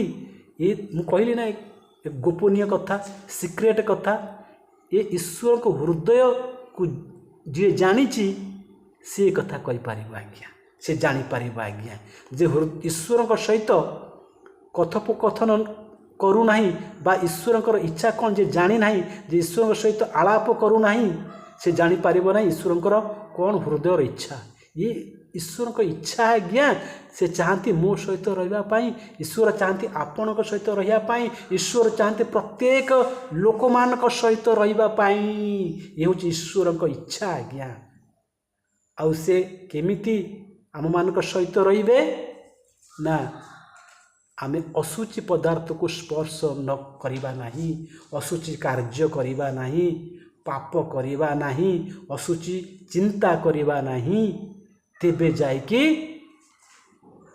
से आम सहित रहिबे आमे माने होचंती ईश्वर को मंदिर आज्ञा कौनसी पत्थर कौनसी इटा बाली सीमेंट रे मंदिर निर्माण करिबा आवश्यक नहीं आज्ञा से आपण जीवन रे आपण होचंती मंदिर मु होची मंदिर जीवित ईश्वर को आम मंदिर अटंती आज्ञा आम मंदिर को आमे लोक माने मंदिर को जाइकी सफाई करचंती सफा सुतरा बा परिष्कार परिच्छन्न करचंती किंतु आम ए मंदिर रे जो गंदगी जो पाप जो खराब जिनस अच्छी ताको प्रत्येक दिन परिष्कार करी आमर कर्तव्य आज्ञा प्रत्येक दिन आपण कौन निज शरीर परिष्कार करुछंती कि आज्ञा मु कौन प्रत्येक दिन ईश्वर उपस्थिति रे ये मंदिर को परिष्कार करुच्ची कि आज्ञा प्रत्येक ख्रीष्ट विश्वासी भाई भौणी माने जेतेबेले बाइबल पढ़ती बाइबल अध्ययन करती प्रार्थना करती यही समय सेमान जीवन रे प्रत्येक समय प्रत्येक दिन आसी थाए यही समय रे सेमान निज मंदिर को सफा सुतरा करिथांती सेमान केवल यही पत्थर इटारे निर्मित मंदिर को जाइकी परिष्कार करी ईश्वर को पाखरे धूप दे देले आज्ञा ईश्वर ग्रहण करती नहीं आगे निज मंदिर ईश्वर मंदिर जे आपण माने जे आंभे माने आम ये मंदिर ये हृदय ये शरीर भितर जो कलंक जो दाग जो पाप जो अपरिष्कार अच्छी यही मंदिर को आगे सफा करंतु आज्ञा ये धूपर नैवेद्य ईश्वर ग्रहण करती नहीं आम उत्तम जीवनर पुण्य जीवन जो धूप रूप सुगंध आम पुण्य जीवनर भल जीवनर जो कार्य से धूप रूप सुगंध भाव में ईश्वर ग्रहण करती आज्ञा आपण जानती आपण धूप नैवेद्य को ईश्वर ग्रहण करती नहीं मु मंदिर रे धूप लगे दे लोकों को गाली गिहणा दे असंतुष्ट कराई झगड़ा लड़ाई करी मो जीवन जो गुण से ईश्वर को खुशी करिवो कि आज्ञा मु जदि मद पी सिगारेट पी बीड़ी पी ईश्वर मंदिर जो पत्थर आउ इटार निर्मित मंदिर रे जाई ईश्वर को धूप नैवेद्य दे पूजा करी ईश्वर कौन खुशी हे कि आज्ञा आपण चिंता करी देखंतु आज्ञा तेणु ईश्वर कौन कर इच्छा करती से असुचि पदार्थ को स्पर्श आमे जे करवा उचित या ईश्वर आमको कहते तुम्हें ता कर ना असुचि पदार्थ को स्पर्श कर ना तेबे आमे तुम मान को ग्रहण करवा तेणु मोर प्रिय भाई भौणी माने ईश्वर मंदिर होती आपण माने मु निजे आम भितरे जो हिंसा कूट कपट क्रोध जो व्यभिचार करिवार जो चिंता मन कार्य ये सब जो विषय आम ये शरीर भितर ये फ्लेश FLESH ताकू जागतिक फ्लेश कहती ये फ्लेश ये शरीर आमको शरीर आत्मा मु अन्य एक वीडियो रे कही शरीर आत्मा भितर लड़ाई चली आम भितर आज्ञा ये शरीर जो जो शरीर जो ता मन रे जो पाप प्रति लोभ बा पाप करिवार जो तार इच्छा ए इच्छा एवं आत्मा ये दुई भितर लड़ाई चली आज्ञा लड़ाई चली थाए आम निज भितर लड़ाई चली थाए तेणु एठारे से विषय में कहबी ना केवल एतिकी मु कहबी we are the temple of the living God. मु एवं आपण माने आमे समस्ते ए मनुष्य माने होचंती सही जीवित ईश्वरंक मंदिर अटंती आज्ञा। से आमर पिता आज्ञा, से आमर बापा आज्ञा, आमे ईश्वर आमर पिता आज्ञा। से कौन कहते I will be a father to you. से आमर पिता हेबे आज्ञा, आम्बे तुम्भ मानकर पिता हेबा। ईश्वर कहते आम्बे तुम्भ मानकर पिता हेबा।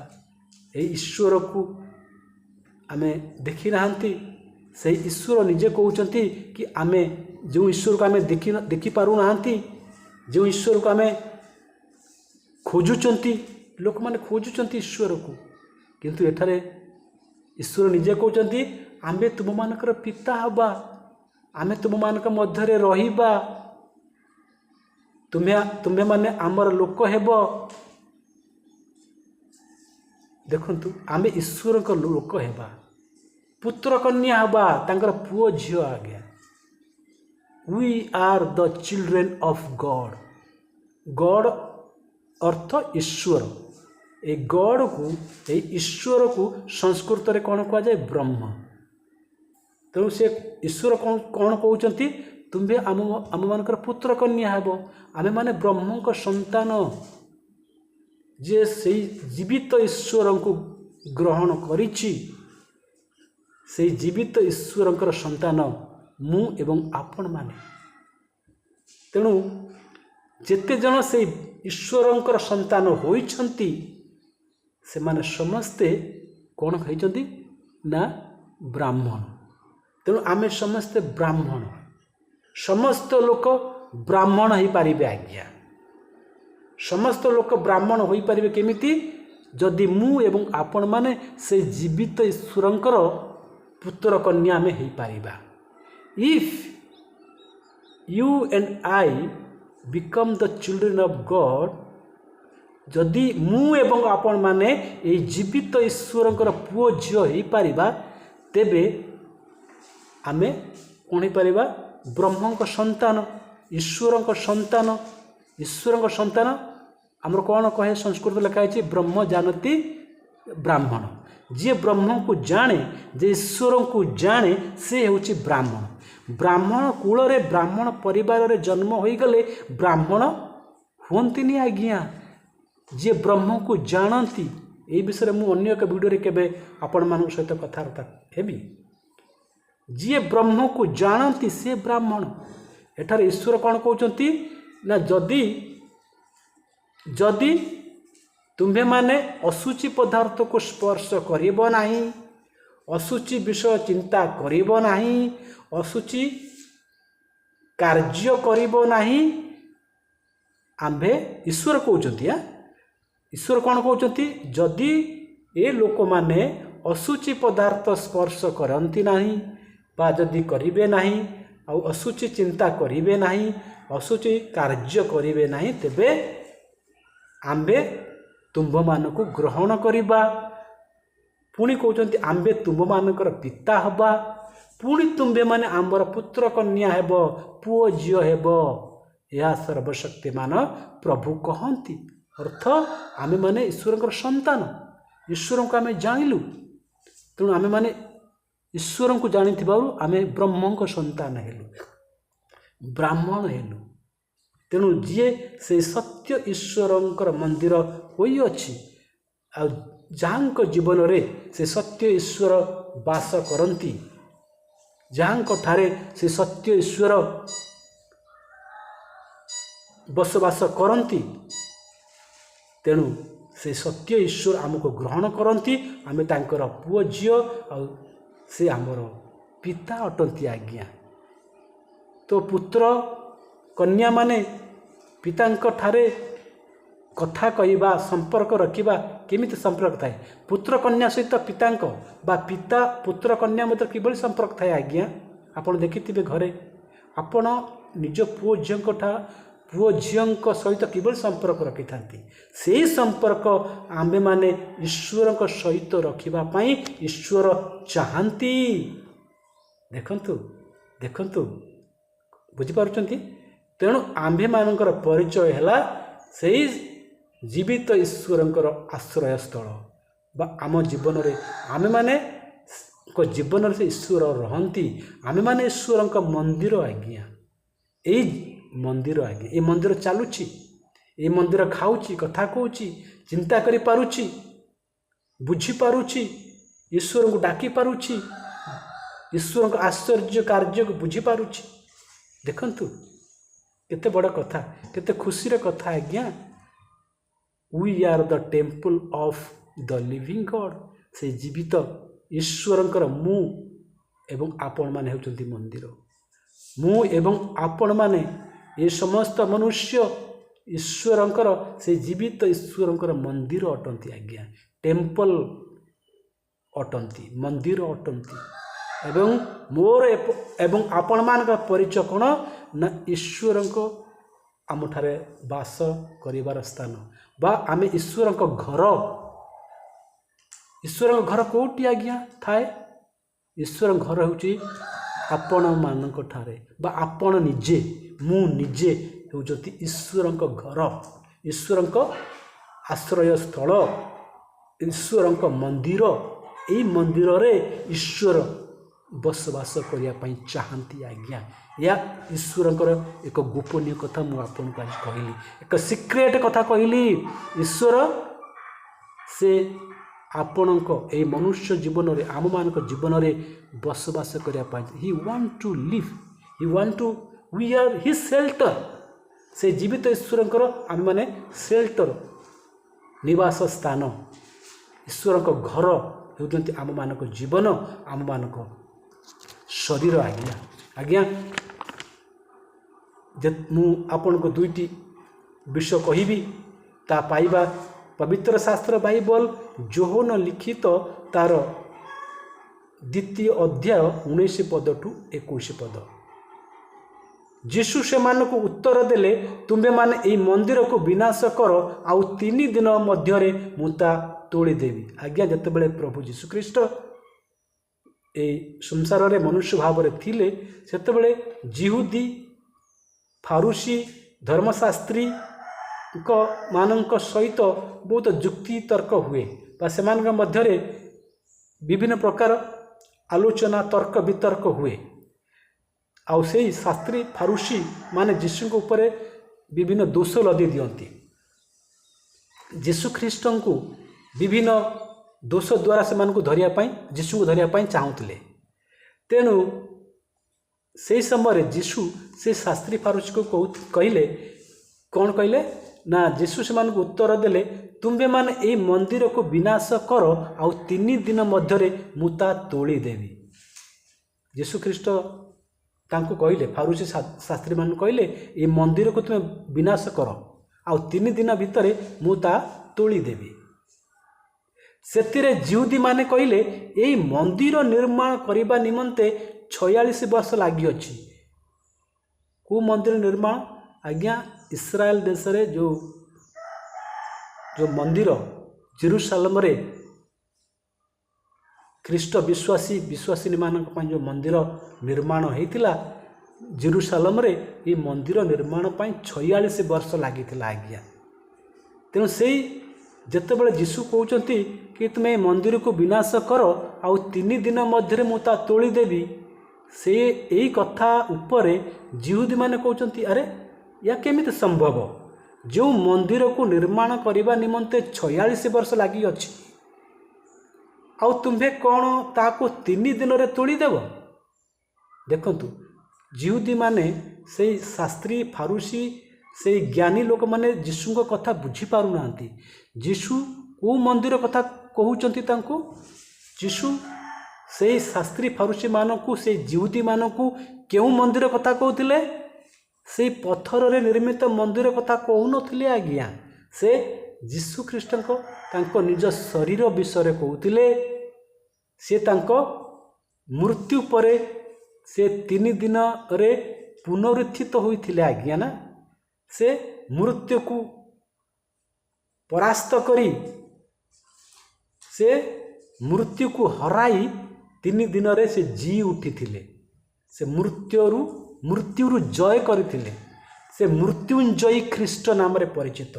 से मृत्यु को जय करथिले, मृत्युर नाहुड़ को भांगिकी 3 दिन रे से जी उठिले आज्ञा। से सही विषय ताको कहूतिले, से भविष्यवाणी करुथिले, से अपना शरीर रूप मंदिर संबंध रे कहूतिले आज्ञा। से प्रभु जीशु ख्रीष्ट अपना शरीर रूप मंदिर संबंध रे कहूतिले। जीशु ख्रीष्ट निज मृत्यु, जीशु ख्रीष्ट निजर मृत्यु और पुनरुत्थान भविष्यवाणी करुथिले आज्ञा। से बुझी पारु नथिले। देखंतु जिहुदी माने बुझी पारु नथिले। जीशु ख्रीष्ट सेतेबेले कहिले, ये मंदिर को तमे विनाश करो, नष्ट कर दियो, आ मु 3 दिन मध्यरे मु ताहा तोड़ी देवी। ये कथा सुनी जिहुदी माने कहिले, अरे जो मंदिर निर्माण करने पाई 46 वर्ष लगी थिला, ये जो जिहुदी माने को मंदिर विषय कहते, से यही पत्थर द्वारा निर्मित मनुष्य माने जो निर्माण करिसेंती से मंदिर विषय, जेरूशलेम जो मंदिर निर्माण होता ता 46 वर्ष लगी आज्ञा। आ जिहुदी माने से ही मंदिर कथा कहते, शरीर मंदिर कथा कहना आज्ञा। किंतु जीशु ख्रीष्ट से अपना शरीर रूप मंदिर संबंध रे कहूथिले। जीशु ख्रीष्ट निजर मृत्यु और पुनरुत्थान भविष्यवाणी करथिले आज्ञा, किंतु से माने बुझी पारु नथिले। एई प्रभु जीशु ख्रीष्ट मृत्युर नाहुड़ भांगी तांका मृत्यु परे से मृत्यु को परास्त करी 3 दिन रे से मृत्यु रु जीवित होइथिले, पुनर्जीवित होइथिले। से पुनर्जीवित ईश्वर आज्ञा, आउ केही जी उठी नांती। से पुनरुत्थित ईश्वर, से मृत्युंजयी ख्रीष्ट, से मृत्युंजयी तांको कहा जाए, कारण से मृत्यु को जय करथिले आज्ञा। देखु तेणु से तांको शरीर रूप मंदिर विषय से कहिथिले कि तुमे या 3 दिन भांगी, 3 दिन आग भांगी कि देख, मु 3 दिन मध्यरे मु ताहा तोड़ी देवी। या सत्यता या हेइथिला आज्ञा। मृत्युर 3 दिन उत्तारे प्रभु जीशु ख्रीष्ट जी उठिथिले। से मृत्युंजयी ख्रीष्ट, से पुनरुत्थित ईश्वर आज्ञा। आउ एक घटना, जोहन लिखित सुसमाचार तार 4 अध्याय 20 पदरे पाइबे आज्ञा। जोहन लिखित सुसमाचार तार 4 अध्याय 20 पदरे एहीपर लिखा जाइछि। आपण शुणिथिबे, जेतेबेले प्रभु जीशु ख्रीष्ट से सामरीय स्त्री लोकटी सहित कथबार्ता करुथिले, से समय प्रभु जीशु ख्रीष्ट एवं से सामरीय स्त्री लोकटी मध्यरे वार्तालाप चली। से समय से सामरीय स्त्री जनक कहउचंती, आंभ मानक पितृपुरुष माने एई पर्वत रे उपासना करले। कौन कहउचंती? आंभ मानक पितृपुरुष माने एई पर्वत रे उपासना कले। आउ आपण माने कहू अछंती, जेउ स्थान रे उपासना करिबा उचित ता जेरूशलेम रे अछि। जीशु ताहाकू कहिले, आगो नारी मो कथा विश्वास कर। जीशु ताहाकू कहिले, आगो नारी मो कथा विश्वास कर। जो समय रे तुम्बे माने एई पर्वत रे किंबा जेरूशलेम रे पितांकर उपासना करिबो नाही, एई पर समय आसुअछि जहा तुम्बे माने जानो नाही ता उपासना करुथाओ। जहाकू आंभे माने जानू ताहांकू उपासना करी थाऊ बा करू थाऊ। परित्राण, कारण परित्राण जिहुदी मानक मध्यरु आसे। देखंतु सेई सामरीय स्त्री और जीशु मध्य कथोपकथन चली। आ से सामरीय स्त्री कहूची से प्रभु को जानी नथिला, तो से कहूची कि आमर जो पितृपुरुष माने आमे माने ए पर्वत रे उपासना करूचु, पूजा पाठ करूचु आम देवा देवी को पर्वत रे। आ आपण माने कहउचंती कि जेरूशलेम रे जो मंदिर अछि से स्थान रे उपासना करले जाय कि ठीक हेबो बा सेठारे उपासना पूजा पाठ करबा उचित। किंतु जीशु तांको कोन कहउचंती, आगो नारी मो कथा विश्वास कर। जो समय रे तुम्भे माने एई पर्वत रे किंबा जेरुसालेम रे पितांकर उपासना करिब नाही एपरि समय आसुअछि। यीशु तांको कहउछंती आगो नारी तमे कौन कौच कि तम पूर्वपुरुष मैंने ये पर्वतर पूजा करचंती आउ ख्रीष्टीय विश्वासी माने जेरुसालेम उपासना करुचंती। तमर उपासना जागा अलगा सेमानकर उपासना अलगा किंतु एभली समय आसुअछि ना तम पर्वत रे तमे पूजा करि पारिबो ना जेरुसालेम रे ये लोक माने पूजा करि पारिबे। देखंतु आज आम मान मध्य आम पूजा आम ईश्वर आम पूजा स्थान को लेकिन झगड़ा होनी कि आज्ञा। देखंतु आज ख्रीस्टियन माने बा ख्रीस्टियन संप्रदाय लोक माने अलग स्थान रे पूजा पाठ करुचंती। हिंदू संप्रदाय लोक माने मंदिर रे पूजा पाठ करुचंती। इस्लाम संप्रदाय लोक माने तांको मस्जिद रे से माने तांको पूजा पाठ करुचंती। समस्त धर्म संप्रदाय लोक माने अलग अलग ईश्वर को अलग अलग स्थान रे से आज पूजा करिबार लागिचंती आज्ञा। से माने सत्य ईश्वर को जानी पारु नांती कि सत्य ईश्वर। देखंतु देखंतु आपण निजे चिंता करे देखंतु स्थान अलग पूजा करिबार विधि रीतिनीति अलग समस्त व्यक्ति आज अलग अलग स्थान रे आउ पृथक पृथक स्थान रे पृथक पृथक पूजा पद्धति भावरे से माने निज निज आराध्य देवता को पूजा करिबार लागिचंती। किंतु प्रभु कौन कहउचंती एमिति समय आसुची ये अलग अलग स्थान रे अलग अलग ईश्वर को पूजा करिबार विधि ये नष्ट हो जिवो। ये एमिति आउ रहिबो नाही।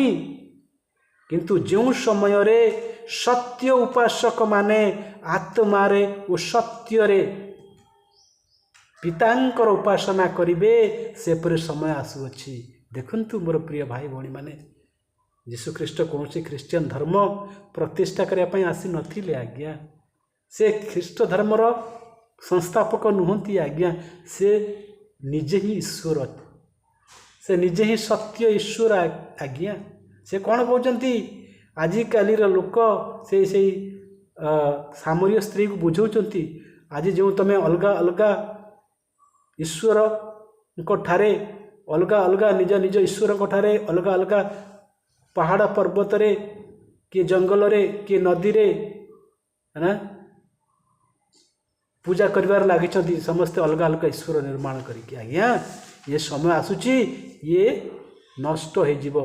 ये उपासना एमिति करिवे नाही बा ये भली समय आसुची। कौन आउथरे पढ़ी दबा से लिखा है आगो नारी मो कथा विश्वास कर जो समय तुम्हें माने यही पर्वत रे किंबा जेरुसालेम रे पितांकर उपासना करिबो नाही एपरि समय आसुअछि। आउ एटारे एक शिखिबार विषय अछि एक भविष्यवाणी करिबा पई मु चाहे समय आसुछि आज्ञा बा ईश्वरकर ये इच्छा समस्त व्यक्ति से सत्य ईश्वर को से एक ईश्वर को एक स्थान रे पूजा करंतु बोली ईश्वर को इच्छा आज्ञा। कारण आम समस्त जानती ईश्वर एक अटे आज्ञा। ईश्वर अनेक कि आज्ञा ईश्वर एक अटंती से ईश्वर किए आज जानिबा लोक मानकर जानिबार आवश्यक अछि। से सत्य एक ईश्वर किए से सत्य एक जीवित ईश्वर किए से ईश्वर को जानिबा आज प्रयोजन अछि लोक मानकर आवश्यक अछि आज्ञा। जेतेबेले लोक माने से एक सत्य ईश्वर को जानिबे तेबे जगतर समस्त लोक से एक सत्य ईश्वर को भिन्न भिन्न स्थान रे नुहे भिन्न भिन्न पूजा पद्धति रे नुहे से माने एक पूजा पद्धति रे एक समय रे समस्त लोक से सत्य एक ईश्वर को आराधना पूजा स्तुति वंदना करिवे आज्ञा। एठारे प्रभु यीशु ख्रीष्ट कहउचंती कि आगो नारी समय आसुची कि पर्वत रे किंबा जेरुसालेम रे पितांकर उपासना हेबो नाही से ईश्वर उपासना हेबो नाही।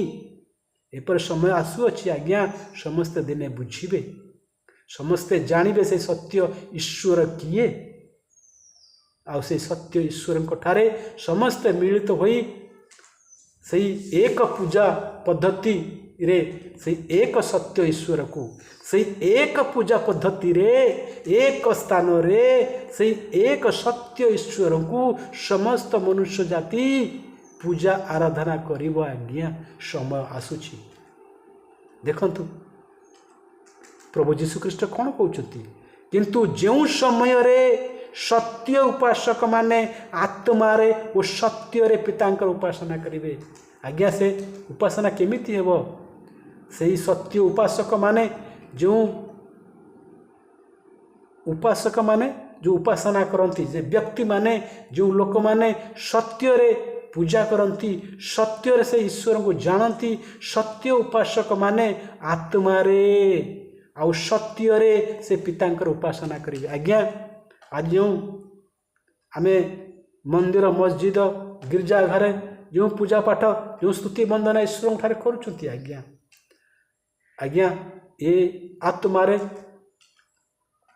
से दिले आत्मारे सत्य रे हवा तेणु सत्य ईश्वर को आत्मारे और सत्य रे उपासना हेबा पितांकर इच्छा आज्ञा जेपरी सेपरी समय आसुअछि पुणी वर्तमान सुधा उपस्थित कारण पिता यही प्रकार उपासक चाहती ईश्वर चाहती से सत्य ईश्वर चाहती तांकर सत्य उपासक माने आत्मारे और सत्य रे तांकर उपासना करंतु पूजा करंतु आराधना करंतु से सत्य उपासक माने किए आज्ञा जो सत्य उपासक माने से सत्य ईश्वर को आराधना करचंती ईश्वर एक आज्ञा से सत्य ईश्वर सेही उपासक से सत्य उपासक जीवन रे तांको शरीर रे बा से माने हेउचंती तांकर ईश्वर का मंदिर आज्ञा जे पृथक होई अछंती जे ईश्वर संतान संतति पुओ झियो नाम रे जना जानती से हेउचंती सेही सत्य ईश्वर सेही पिता परमेश्वर सत्य ईश्वर संतान तांकर पुओ आउ झियो ईश्वर से मध्य वास करती आउ आमे माने से ईश्वर का मंदिर अटंती आज्ञा तेणु आमे माने निजे निजर नुहे आज्ञा आज्ञा पवित्र शास्त्र बाइबल रो प्रथम करंथियो तार 6 अध्याय 19 पद ठू आरंभ करी 20 पद रे पर लिखा जाइछि तुम्भ मानक शरीर जे ईश्वर ठारू प्राप्त तुम्भ मानकर अंतर्वासी पवित्र आत्मा मंदिर देखंतु पवित्र शास्त्र बाइबल प्रथम करंथिय 6 अध्याय 19 पद 20 पद यहीपरि कहे तुम्भ मानक शरीर जे ईश्वर ठारू प्राप्त तुम्भ मानकर अंतर्वासी जे आम अंतर रे रहंती अंतर्वासी किए रहंती अंतर रे पवित्र आत्मा से ईश्वर आत्मा आम अंतर रे रहंती से अंतरवासी पवित्र आत्मा को मंदिर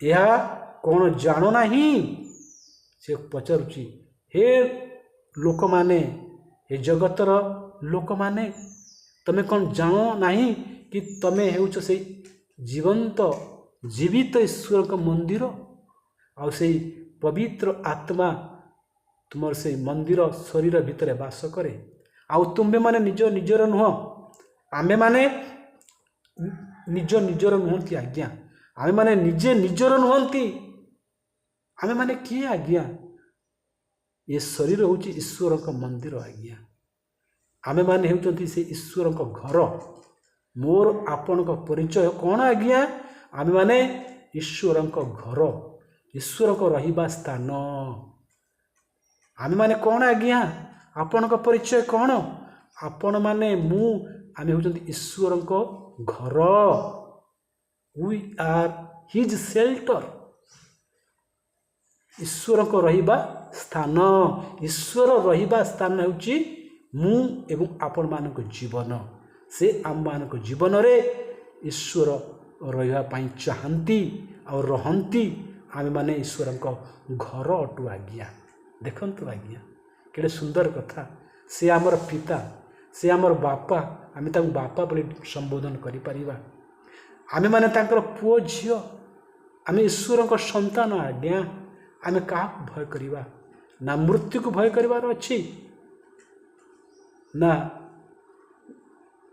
गरीब को भय करिवार अछि, बा अन्य कौन सी भय करिवार आवश्यक नाही आज्ञा। खुशी हबार अच्छी आज्ञा, कारण we are the children of God.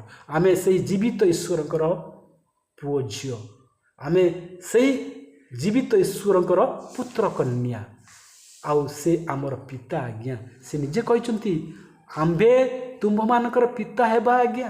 देखंतु से आम मानकर पिता, से कहते ईश्वर कहते मु तुम मानकर पिता हेबी, बापा हेबी। केबे से जाकि बापा हेबे ना जेबे आमे असुचि पदार्थ को स्पर्श करिवा नहीं, असुचि विषय चिंता करिवा नहीं, देखिवा नहीं आउ करिवा नहीं।